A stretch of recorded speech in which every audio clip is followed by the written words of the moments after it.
Todas estas cosas son cosas que van contrapelo de la película de verano. Por ejemplo, inmediatamente cuando tomas una decisión de tipo audiovisual, de construcción de mundo, es automáticamente una decisión política. ¿Por qué? Porque si tú haces la película que se ve como todas las películas americanas, como comercial de coches, donde todo está nuevecito, limpio, pulido, y donde todo el mundo solamente es funcional dentro de la estructura de una estructura militar, entonces sí.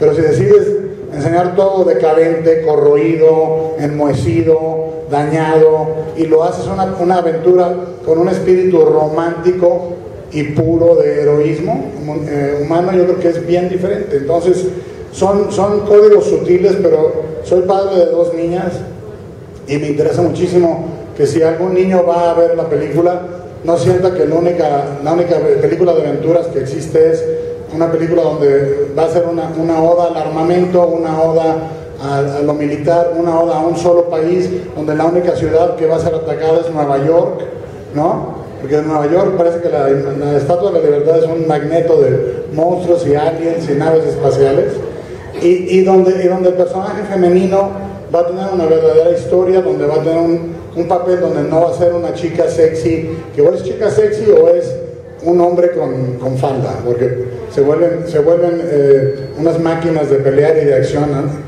Instantáneamente. Y finalmente, donde esa historia entre un piloto femenino y un piloto masculino puede ser una historia de respeto mutuo, de amistad, de amor, pero de compañeros, en lugar de tener que forzar una historia de amor.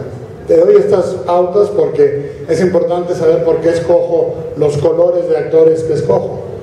Porque para mí los actores son como parte de una sinfonía o colores, y juntos permiten el tono de la película.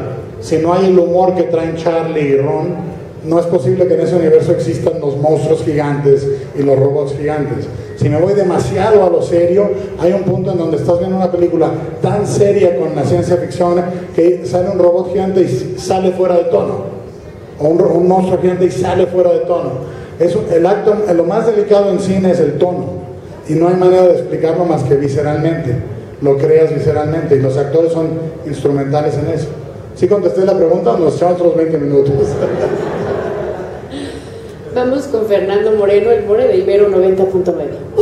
Hola, acá atrás, saludos. Al fondo, a la derecha, y yo.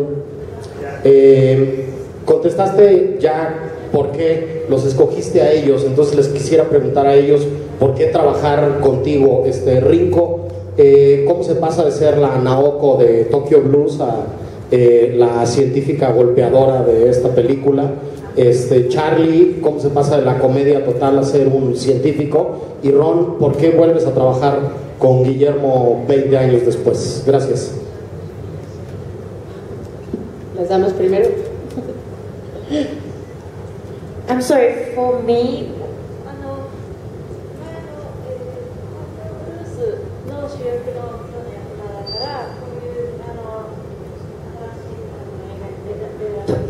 Tokyo Blues. I don't know what is the movie. Babel. Babel. Sí. Es Babel, no es Tokyo Blues.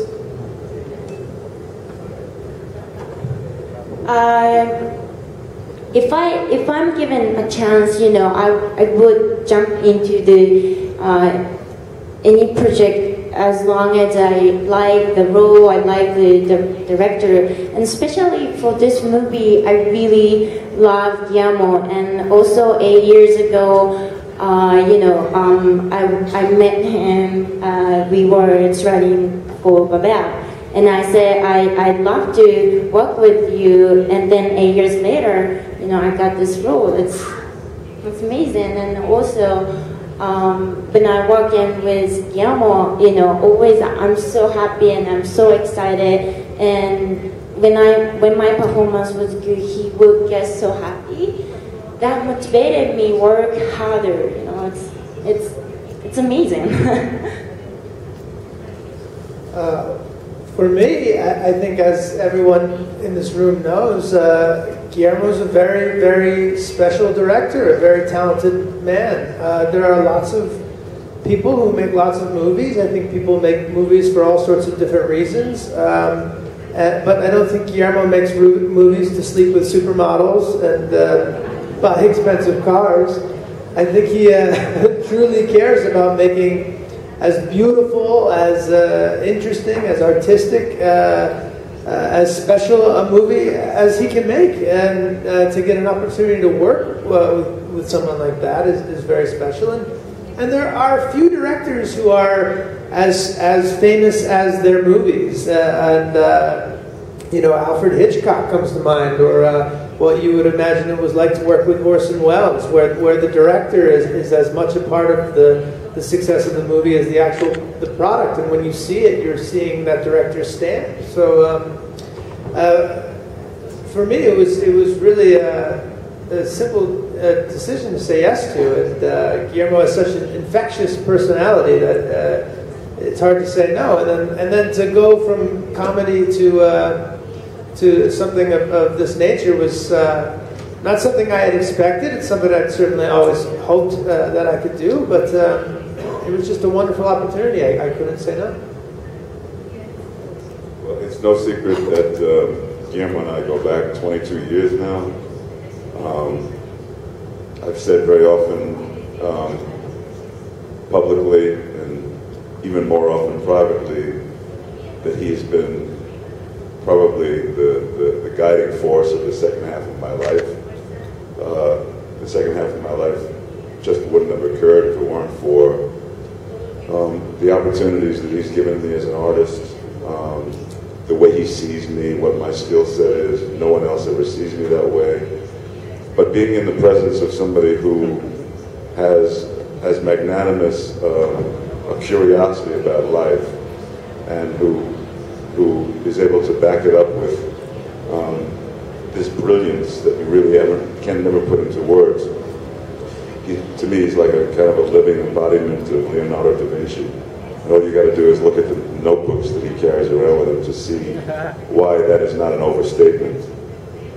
But why I would like to be there with him for as long as he'd like to have me with him is because as a student of cinema, when you look at the greats, starting in the 20s all the way to the present, they made every single film as if it was their only film. Or they made every single film as if it was their last.